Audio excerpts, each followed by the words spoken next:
আসসালামু আলাইকুম। আজ তৈরি করবো পিৎজা। আমি এখানে পিৎজার প্রথমে ডো করে নিলাম। 4 কাপ ময়দা নিলাম, 2 চামচ ইস্ট নিলাম। তারপরে স্বাদ মতো লবণ আর হালকা দুধ দিয়ে ডো করে নেব। ডো অন্তত কমপক্ষে 2 ঘন্টা ভিজিয়ে রাখবেন, রেস্টে রাখবেন দুধ। এখানে আমার ডো হয়ে গেল দেখুন। আমি এখানে ডো 2 ঘন্টা রেস্টে রাখবো।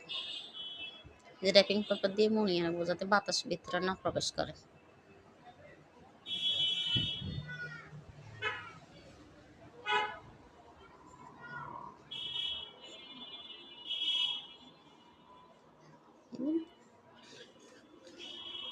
আবার রুটিটা পাতলা করে বেলে নিব।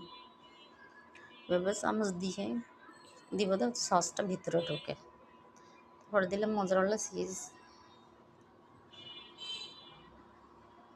ক্যাপসিকাম। আমি এখানে আগের থেকে মুরগি সিদ্ধ করে নিয়েছি, মুরগির বুকের মাংস সিদ্ধ করে নিয়েছি।